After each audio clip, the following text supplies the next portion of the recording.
Hey everyone, and welcome to RUBIN'S Mind Lab, where we break down the latest research into what it really means. Ever wonder if bad stuff that happens to you can mess with your good vibes, or if having good vibes can protect you from the bad stuff today? We're diving into a fascinating study that explores just that. This research asks a really important question. How do tough life experiences affect not just our bad feelings, but also our good ones?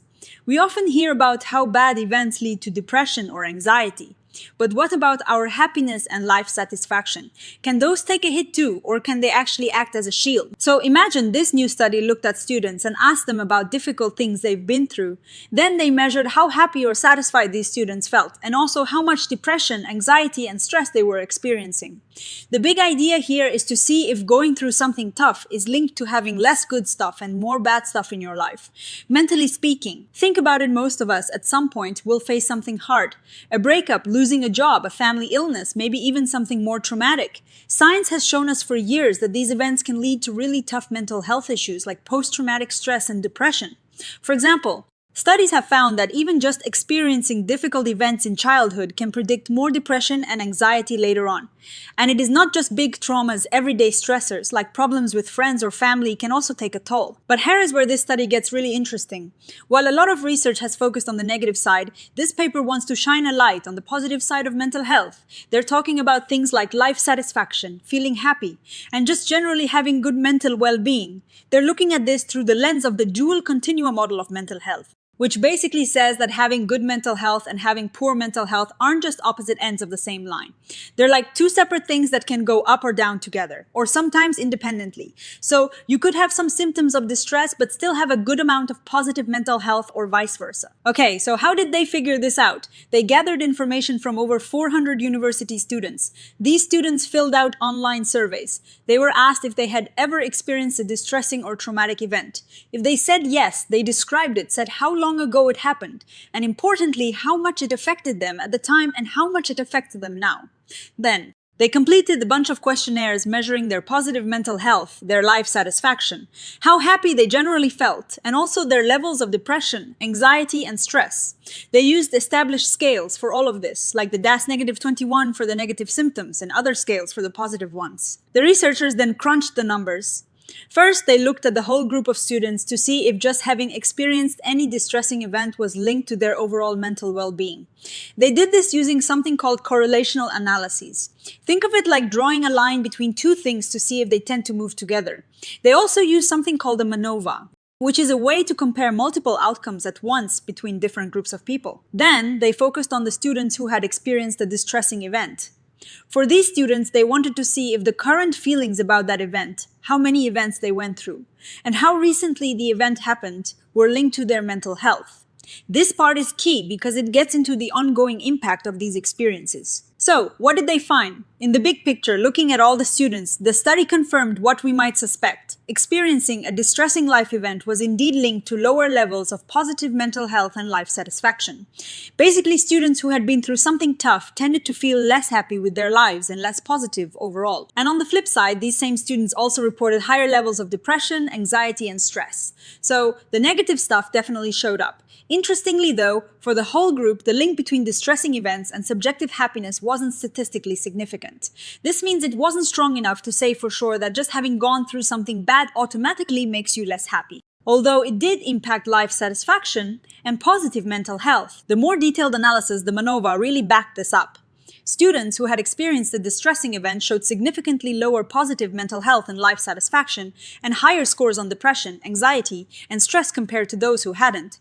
Even though the differences weren't huge in every single case, the pattern was consistent. Now, let's zoom in on the students who had gone through a distressing event. This is where it gets really insightful. They found that the higher a student's current distress was about the event, the lower their positive mental health, life satisfaction, and subjective happiness were. And again, higher current distress was linked to higher levels of depression, anxiety, and stress. This is a crucial finding. It's not just about whether you went through something bad, but how much you are currently feeling the impact of it. The study suggests that the emotional weight you still carry from an event is a really strong predictor of your current mental state. both good and bad. What is particularly interesting is what they didn't find as strongly. Neither the number of distressing events nor how long ago they happened were consistently linked to mental health outcomes in this subgroup. This reinforces the idea that it is less about the objective checklist of bad things and more about your subjective experience and how much distress you are still feeling. The researchers suggest that your personal appraisal, how you perceive the event and its ongoing impact, is more important than the sheer quantity or timing of the event. And remember how subjective happiness wasn't significantly linked in the whole group, while it was linked to ongoing distress in the subgroup.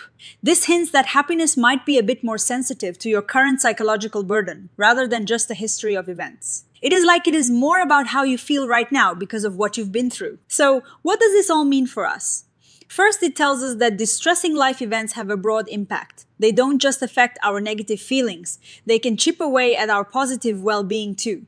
This is why it is so important to look at mental health not just as the absence of illness, but as the presence of well-being. The study really highlights the value of focusing on positive mental health factors, like resilience and general well-being, not just as nice-to-haves, but as crucial components of mental health. Interventions that aim to build these positive strengths might be incredibly effective in preventing mental health problems or helping people recover after tough times. It's about building that inner strength that can help buffer against the blows life throws at us. Now, like all research, this study has its limits. The researchers mentioned that the way they measured distressing events, by asking students to write about them, sometimes led to unclear information. This means some of the findings related to the number of events or how long ago they happened should be taken with a grain of salt. Also, the study was cross-sectional, meaning they took a snapshot in time. They can't definitively say that the distressing event caused the mental health outcomes, just that they are related. They point out that future research should ideally track people over time through longitudinal studies to really understand the cause and effect relationships. It would also be great to see studies that directly ask people how specific events have impacted their positive and negative mental health, rather than just asking about general distressing events. One really interesting thought that comes up is the idea of post-traumatic growth.